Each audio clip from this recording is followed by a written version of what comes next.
Well, joining us now on Encounter is Janet Jarman. She's a photojournalist, and immigration has been a consistent theme in her work, and she's here to talk about her work and immigration in the United States. And thanks so much for being with us, Janet. Thank you very much.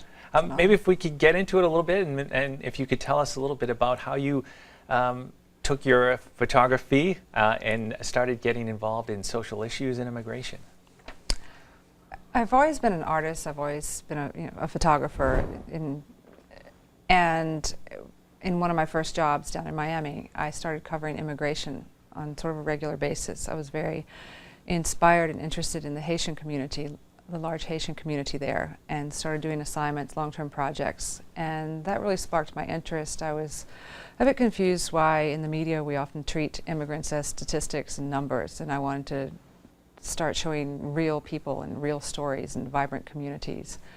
And that led me over time to start a story that turned into a 16-year project on immigration from Mexico to the United States. And just a chance encounter I had on a random assignment on the border one day led me to meet a girl named Marisol.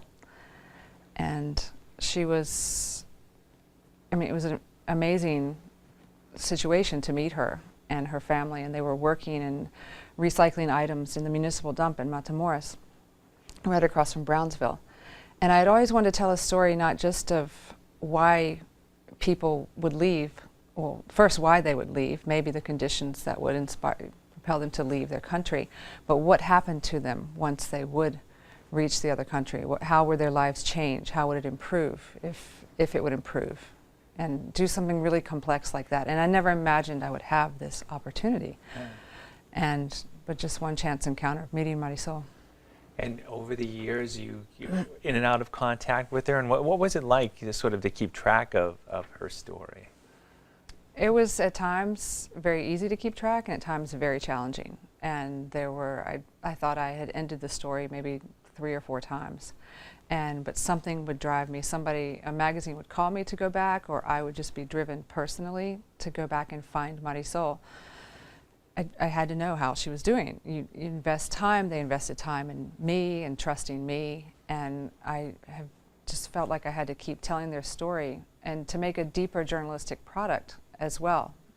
Because for me, just to take a picture, you get so many short assignments, and life and all of these social issues that affect the world are very complex and very gray, and I wanted to keep pushing to try to unveil other layers of the immigrants' experience in the United States. Yeah, and talk about that too. Obviously, it has an effect on your life and has an effect on your life now, but what's it been like for you and personally to get to know Marisol and her family and her struggles, and how has that shaped your view on immigration here in the United States?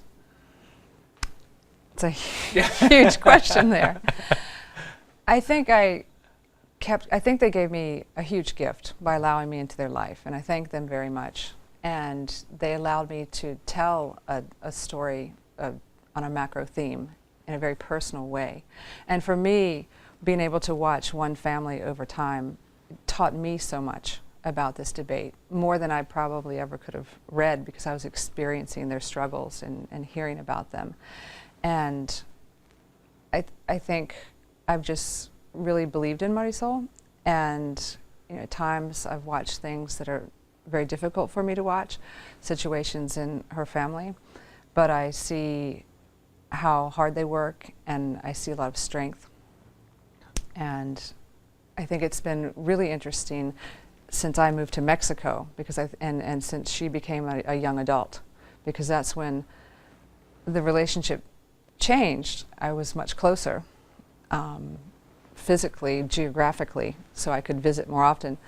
And then seeing her almost move back to Mexico was very interesting. I think just that every couple of years a new layer of the complexity of immigration unfolded in front of me and helped me to understand, and I hope that's what I can transmit to the public with this work. And there's so many different stories, Marisol's stories. It's not the same as some others, but what could you tell through your experience too about the struggles of immigrants that who struggle to get here, and then when they come here find a lot of struggles as well. And are you inspired by some of the spirit that you've seen about how they continue on and maybe how, you know, they overcome a lot of obstacles?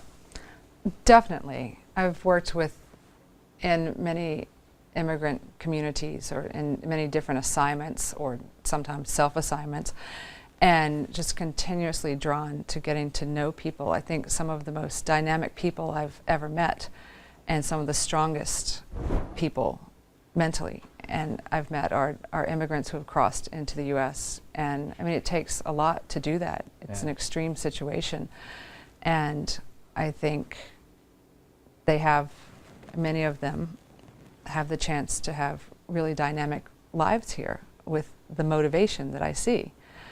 And unfortunately, sometimes they're having to live in the shadows. They're not able to reach their potential.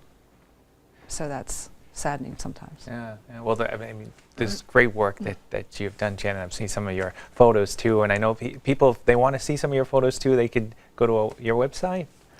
Definitely. There are different stories, many different stories, some of them assignments, short-term, but yeah, janetjarman.com. All right. Yeah.